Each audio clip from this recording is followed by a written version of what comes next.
অত্যন্ত প্রেম অন্ধ, গভীর প্রেম অন্ধ।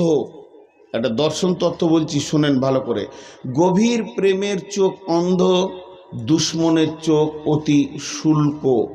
অর্থাৎ সমালোচককে বাঁচতে যাও, তোমার সংশোধন হবে। তোমার দুশ্মন তোমাকে দৃষ্টি পড়ুক, তাহলে তোমার সংশোধন হবে। প্রেমিক তোমাকে সংশোধন করতে পারবে না, প্রেমের চোখ অন্ধ। পৃথিবীতে স্ত্রী, মা বা ভাই বোন যত প্রেমিক আছে, সব থেকে বড় প্রেমিক হলো মা। এই জন্যে মায়ের কাছে চোর, ডাকাত, মাতাল, সোনামানিক আমার, আব্বা আমার, লাল্লে আমার। মদ খেয়ে ঘর ঢুকবে, তখনও মা বলবে, ও সোনা আমার, আব্বা আমার। মা বুঝতে পারেনি যে আমার ছেলেটা নষ্ট হয়ে গেছে। তো যে কথা বলছি, যে চরিত্র আর দেহ, এই দুটো আসমান জমিন পার্থক্য, আসমান জমিন পার্থক্য। তো মা সেই ছেলেটা, চোরটাকে মা দেখেছে আমার ছেলের হাত নষ্ট হয়ে গেছে, খুব কপাল ঠুকে ঠুকে কাঁদছে। বাপ খুবই রে, কি হলো বাবা তোর? কিন্তু ওকে নিয়ে যাওয়া হলো বহরমপুর। চিকিৎসা করার পর মা 2 মাস পর গিয়ে দেখছে যেমন হাত ওই রকম সুন্দর হয়ে গিয়েছে। মা খুশিতে হাসছে। ছেলেকে জিজ্ঞেস করছে, কোন ডাক্তার দেখছে বাবা? তো বলছে, মা হাসানুজ্জামান ডাক্তার দেখছেন। তাই নাকি? বলে হ্যাঁ। ডাক্তার কখন আসবে? বলে 11:30 রাউন্ডে আসবে। মা বসে আছে, দেখছে ডাক্তার এলো। ডাক্তারকে জড়িয়ে ধরে বলছে, বাবা তুমি আমার ছেলেকে এত সুন্দর করে দিয়েছো, ইঞ্জেকশন দিয়েছো, ওষুধ দিয়েছো, সেলাই করেছো, অপারেশন করেছো, সেলাই কেটেছো, তুমি এত সুন্দর বানিয়ে দিয়েছো। তো আমার ছেলেকে 2টো ইঞ্জেকশন দাও বাবা, যাতে আর চুরি না করে। নাই, ওষুধ নাই। এটা ছিল দেহের রোগ, ওটা হচ্ছে চরিত্রের রোগ। চরিত্রেরও রোগ আছে, চরিত্রকে রিপেয়ার করার ওষুধ আছে। দেহের রোগ আছে, দেহকে রিপেয়ার করার ওষুধ আছে। চরিত্র এমন একটা জিনিস যাকে বিকাশ বলা হয়। ব্লুটুথ বা এজেন্ডার আপনারা বুঝবেন, আমি আবার অতটা বুঝি না, মোবাইল অল্প বুঝি, পরিষ্কার বলছি। এক জায়গা থেকে আর এক জায়গা ট্রান্সফার দিতে গেলে, একটা মোবাইল থেকে আর একটা মোবাইল অডিও ভিডিও ট্রান্সফার দিতে গেলে যেমন ব্লুটুথের প্রয়োজন হয়, জেন্ডারের প্রয়োজন হয়, তেমনি মানুষের কাছে ভালো হতে চলবে, মানুষ পৃথিবীতে শান্তি আসবে, তার প্রথম জিনিস দরকার হচ্ছে চরিত্র। আজকে একটা ফেসবুকে দর্শন তত্ত্ব শুনছিলাম কাটিয়ার থেকে আসার সময়। তো একজন মহিলা বক্তব্য রাখছিল, বেশ ভালো ব্রেনিয়ান মেয়ে, যা বুঝলাম। বলছে এই সুস্থ মস্তিষ্কটা আল্লাহ দান করেছে নিজের চরিত্রকে ঠিক রাখা এবং সমাজের সেবা করা।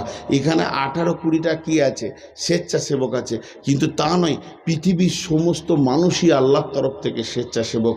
আমি আমার জন্য নয়, আমি সবার জন্য। সবাই খালি যদি এটা ভাবে আমি সবার জন্য। কিন্তু বিজ্ঞানীরা দেখেছেন যে বর্তমান স্বেচ্ছাসেবক হিসেবে কাজ করছে 5% মাত্র, আর 99 জন স্বার্থের পেছনে দৌড়ছে। তার মধ্যে আমি একজন। 99 জন স্বার্থের পেছনে দৌড়ছে। তো চরিত্র আলাদা জিনিস, দেহ আলাদা জিনিস। এখন আমি একটা প্রশ্ন রেখেছি আপনাদের কাছে, চরিত্র কোথা থাকে? চরিত্র থাকে জীবের নিচে। আরেকবার বলছি, চরিত্র থাকে জীবের নিচে। চরিত্র থাকে জীবের নিচে। একটা মানুষ সুন্দর, ভদ্র, মাথায় টুপি নিয়ে তসবিহ করছে, নামাজ পড়ছে, দাড়িতে টুপিতে পরেশগার মনে হচ্ছে। চরিত্র একটা মানুষের কাপড়কে টেনে যদি আপনারা আমার পাঞ্জাবি জুব্বাকে ছিঁড়ে, গেঞ্জিকে ছিঁড়ে, লুঙ্গিকে খুলে দেন, তা আমি হয়ে যাব সমাজের ন্যাংটা, নাঙ্গা। ইজ্জত আর আমার থাকলো না, দেহ নাঙ্গা হলো। বলছে দেহ নাঙ্গা করা থেকে বেশি বেজ্জতি হচ্ছে চরিত্র নাঙ্গা করা। গোটা দেহটা কাপড়ে ভর্তি হয়ে আছে, কিন্তু যখনই ও মুখ খুলছে 4টা খিস্তি বেরিয়ে গেল। বলছে এর থেকে ন্যাংটো আর কেউ নাই। ওর ভিতরটা বেরিয়ে গেল যে চরিত্রটা হচ্ছে নোংরা। জি, এর জন্যে আল গীবাত আসাধ্য মেনা জেনা বলা হয়েছে।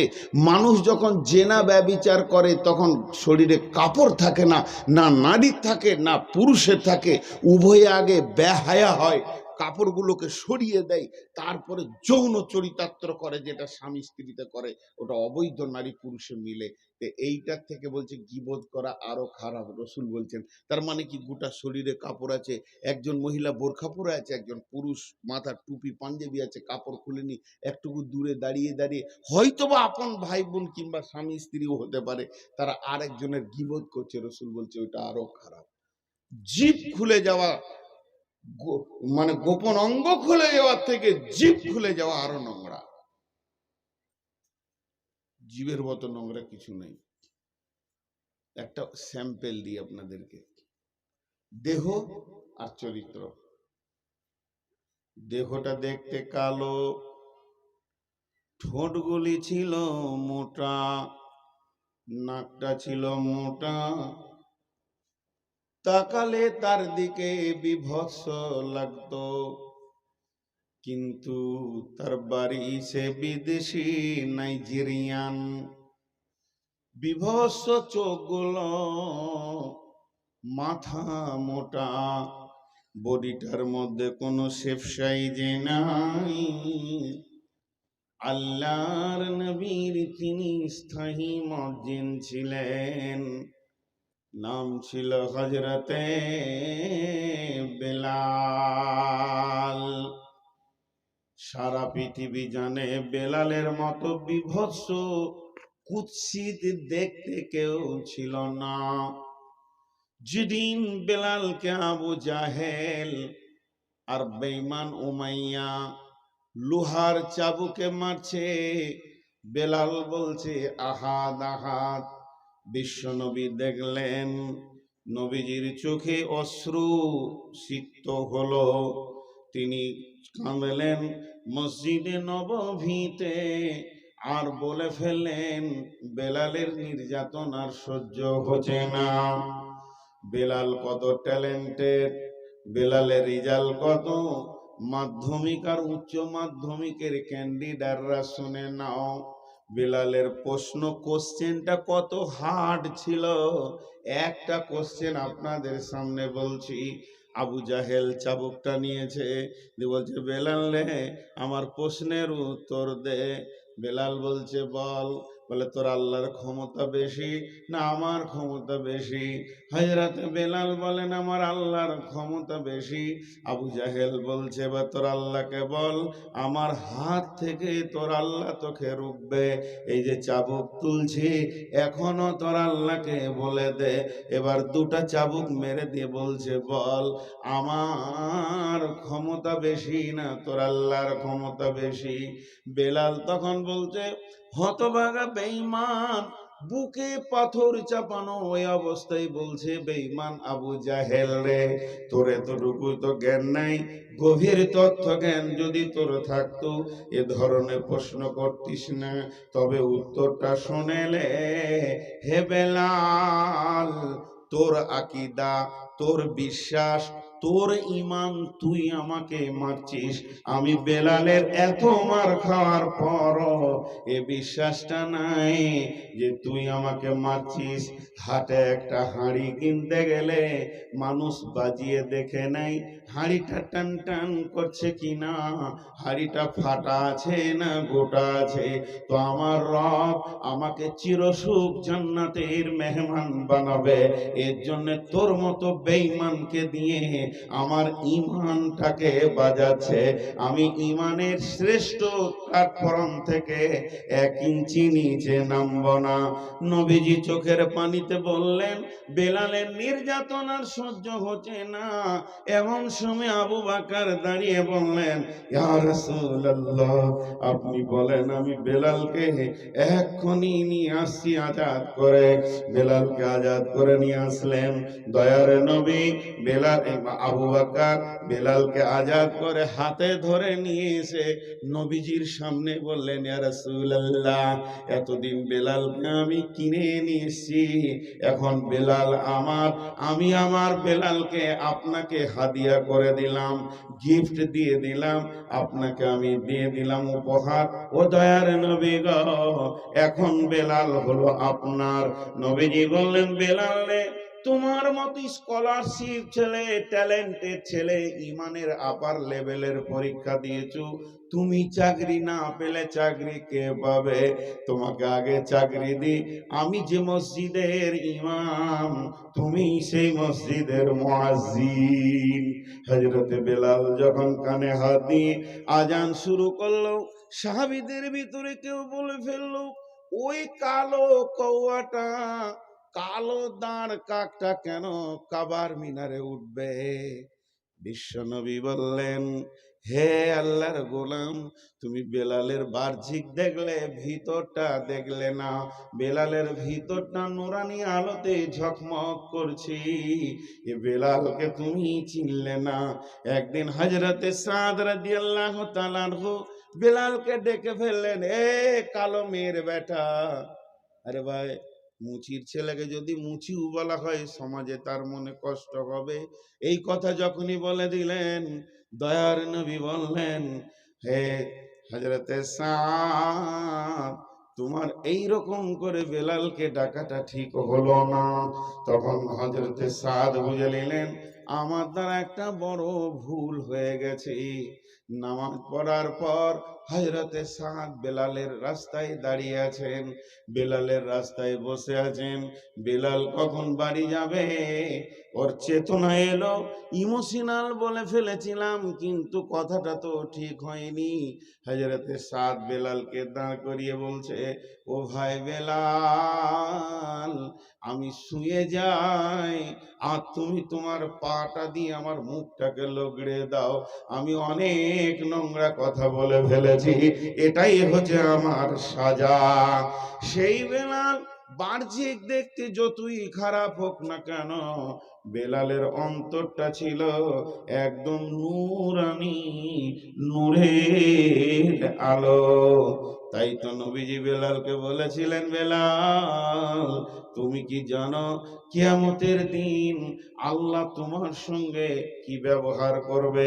হযরতে বেলাল খুশিতে বলেছিলেন, ইয়া রাসূলুল্লাহ, ইয়া হাবিবাল্লাহ, ও দয়ার নবী গো, আমার মতো কালোটাকে কি আল্লাহ ভালোবাসেন?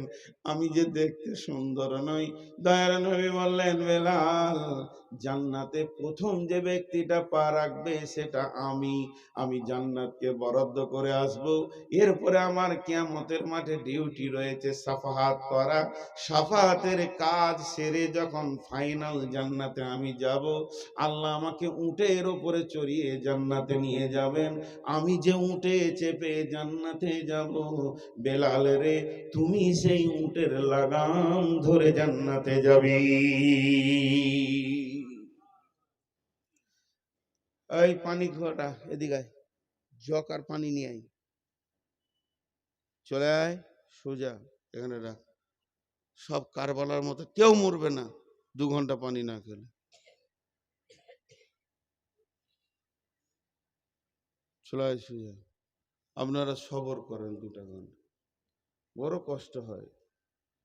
আর যদি আমার চেয়ার আপনাকে দিত বুঝুন, তাহলে তুমি পানি খেয়েছো কেন?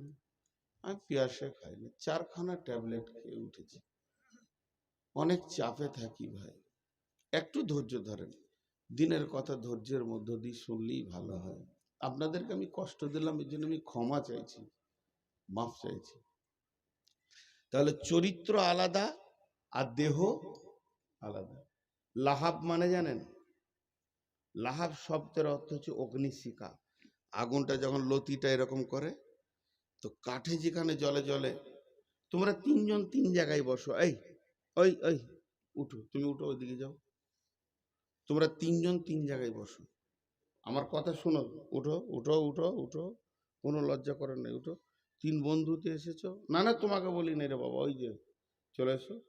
আচ্ছা তুমি এদিকে যাও, এদিকে যাও, যেতে বলছি রে বাবা, যাও যাও যাও।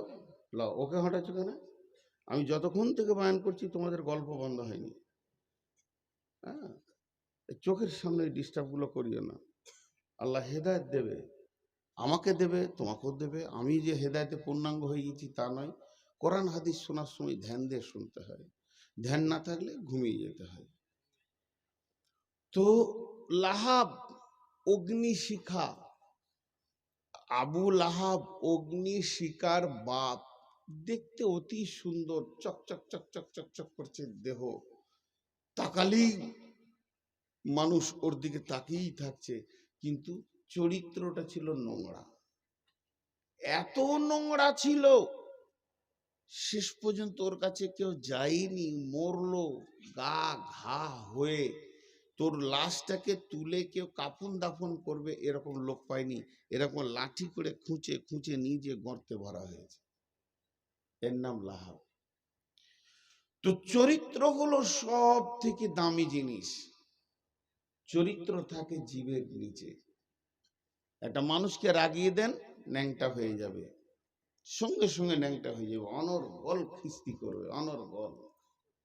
জি, বড় বড় শিক্ষিত মানুষকে দেখেছি আমি, মূর্খদের কথা বাদ দেন, মাস্টারকেও দেখেছি, আলেমকেও দেখেছি, হাফেজকেও দেখেছি, তাদের খিস্তিতে ইনশাল্লাহ একটুকু আটকাইছে না, এমন চালিয়ে যাচ্ছে।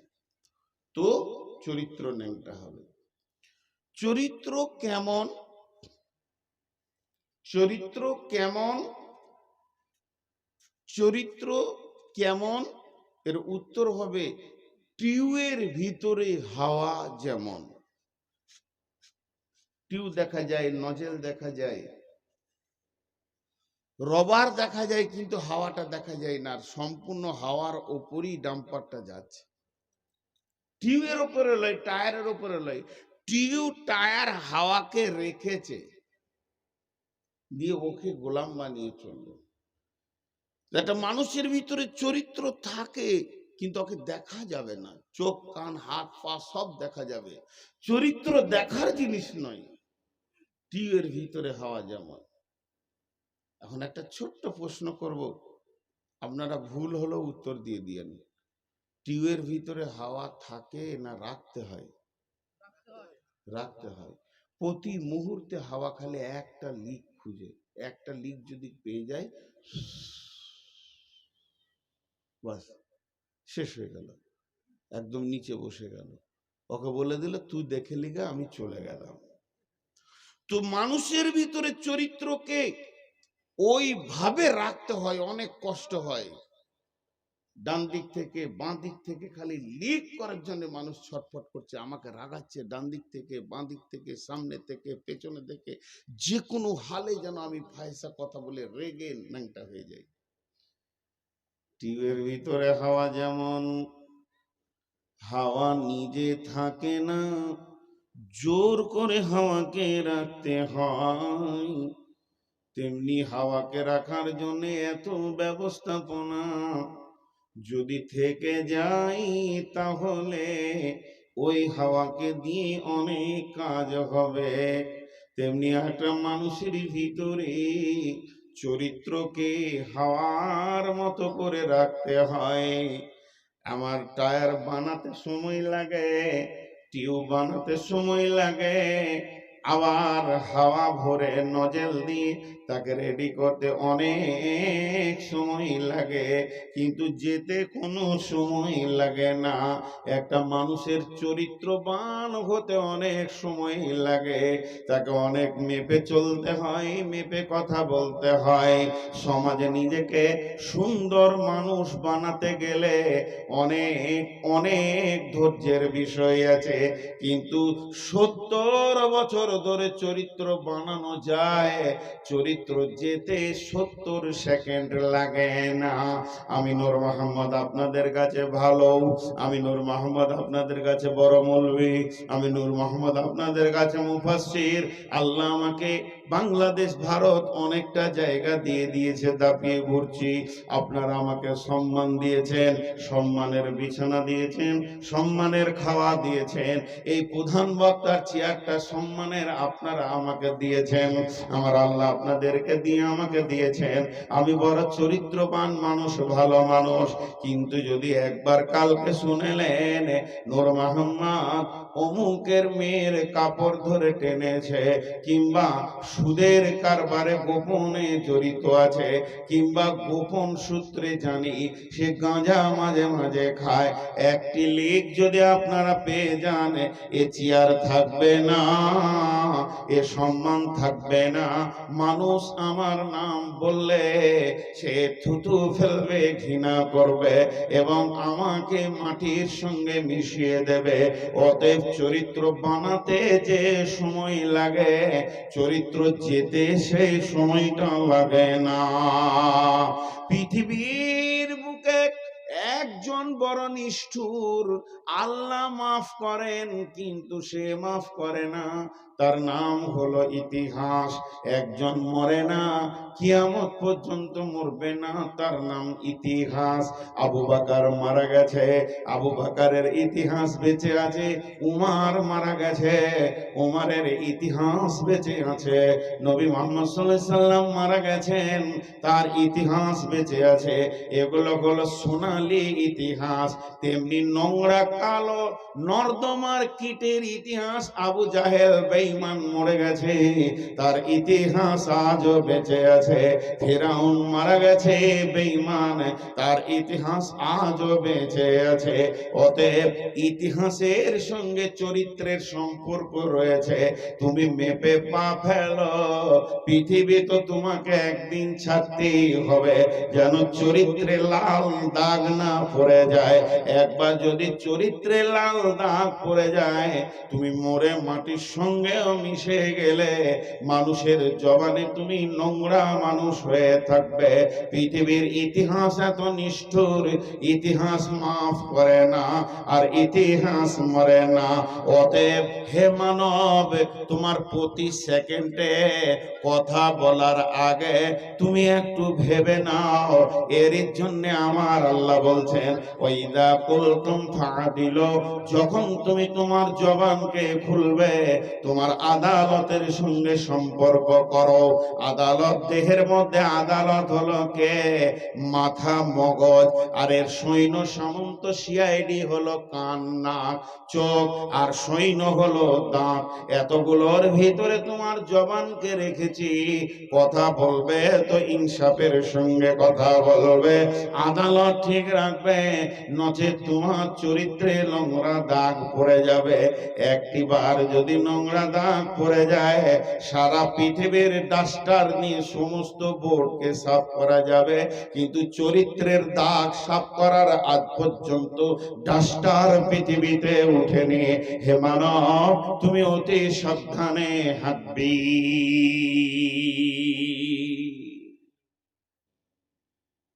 অনেক উন্নত কথা হবে। মা বোন, মেয়েটা দেখতে কালো কিন্তু পাগল স্বামী, তার স্বামী তার দিকে পাগল। সব থেকে সুন্দরী মেয়েকে জানেন? হ্যাঁ, সব থেকে সুন্দরী মেয়ে যার দিকে তাকালে তার স্বামীর কলিজা ঠান্ডা হয়ে যায়। স্বামীকে পাগল করে রেখেছে পৃথিবীতে, ওটাই মেয়ে সুন্দরী। আর বাহ্যিক চেহারা দেখতে এত সুন্দর, সুন্দর চোখ, কান, চামড়ার চিকন কত সুন্দর, গালের চিকন কত সুন্দর, কিন্তু 5 গ্রামে বাসে উঠে বহরমপুর পর্যন্ত ওর বন্ধুর শেষ নেই। জি, বন্ধুর শেষ নাই। সমস্ত দোকানদার ওকে চিনে।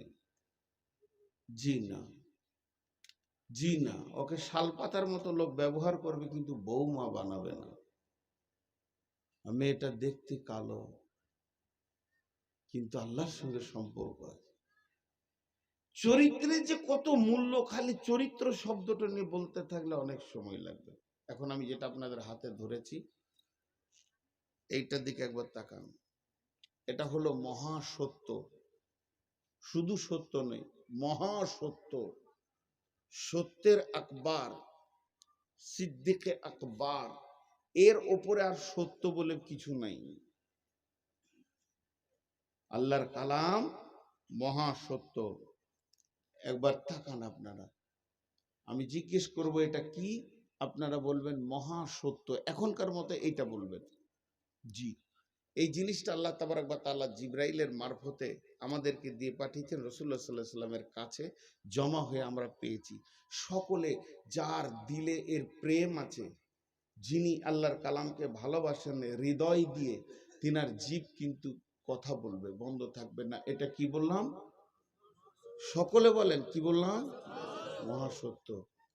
এবার বলেন, এই মহাসত্যটাকে বাহন কাকে বানানো হয়েছে? যাকে বানানো হয়েছে তার নাম হলো ফেরেশতার মধ্যে জিবরাইল আমিন, মানুষের মধ্যে নবী মুহাম্মদুর রাসূলুল্লাহ সাল্লাল্লাহু আলাইহি ওয়াসাল্লাম। বিশ্ব নবী যখন মেরাজে গেলেন, মেরাজের দৃশ্য দেখতে দেখতে এক সময় জিবরাইলকে দেখছে। জিবরাইল তো সঙ্গী রয়েছেন, কিন্তু একটা সময় জিবরাইলকে দেখছে একটা ঘরের কোণে জড়সড় হয়ে ছিঁড়া কম্বল গায়ে দিয়ে থরথর থরথর থরথর করে কাঁপছি। এই এই এই, তোর ভয় আছে? হ্যাঁ, আস্তে করে আসবি, সুসুর করে বসবি, ভয়ে ভয়ে কথা বলবি। তোকে তো মনে হচ্ছে ডন, আমাকে মারবি নাকি? আর ভয় লাগছে তো? হ্যাঁ, বেয়াদব ছেলে। এদিকে তাকান। জিবরাইল আমিন থরথর থরথর করে কাঁপছেন, ছিঁড়া কম্বলটা গায়ে দিয়ে। বিশ্বনবী বললেন, জিবরাইল তোমার অবস্থা কেন এমন? জিবরাইল উত্তরে বলছেন, নবীজি গো, মহাসত্যটা আল্লাহ আমাকে মাধ্যম দিয়ে আপনার কাছে পাঠিয়েছেন। আমার এখন জাহান্নাম দেখে ভয় হচ্ছে। না জানি আমি মহাসত্যটা যেমন আল্লাহ দিয়েছেন তেমন তেমন আপনার কাছে পৌঁছাতে পেরেছি কিনা। জি, না কোথাও কম হয়ে গেছে, না কোথাও কম থেকে গেছে, না কোথাও একটু বাদ পড়ে গেছে। এর জন্য আমি জিবরাইলকে কিয়ামতের মাঠে জবাব লাগবে কিনা এই নিয়ে আমি চিন্তিত আছি।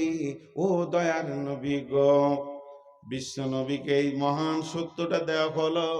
আল্লাহর নবী হাজ্জাতুল বিদাতে যেদিন পৃথিবী থেকে বিদায় নেবেন তার আগে যে বক্তব্যটা রাখলেন, এইভাবে বললেন, হে লোক সকল, তোমরা একবার সাক্ষী থাকো আমি মহাসত্যটা তোমাদের কাছে পৌঁছাতে পেরেছি কিনা, আমি মহাসত্যটা তোমাদেরকে দিতে পেরেছি কিনা। দয়ার নবী যখন এই কথা বললেন, তখন সমস্ত জনসমুদ্র উপস্থিতি যারা ছিল তারা বলল, ইয়া রাসূলুল্লাহ, আপনি শুধু পৌঁছিয়ে দেননি, প্র্যাকটিক্যাল করে দেখিয়ে দিয়েছেন। মা বোনরে, বিশ্বনবীর দিলেও কত ভয়। বিশ্বনবী ওপর দিকে আঙুল তুলে বলছে, হ্যাঁ আমার বেটি কুল শুনেন, আল্লাহুম্মা শাহাদা, আল্লাহুম্মা শাহাদা, আল্লাহুম্মা শাহাদা। এ আল্লাহ তুমি সাক্ষী থাকো, তুমি সাক্ষী থাকো, তোমার দেওয়া নিয়ামত আমি এতটুকু বেঈমানি করিনি। আজকে যে আপনাদের 5 গ্রামের মাদ্রাসা, এই মাদ্রাসাটা কেন? এটা আড্ডা দেওয়ার জন্য নয়, এটা বটুখানা নয়, এখানে গল্প চায়ের আড্ডা হয় না। এতগুলো কমিটির লোক এবং শিক্ষক, এদের একটাই উদ্দেশ্য, মহাসত্য প্রজননকে পৌঁছে দিব।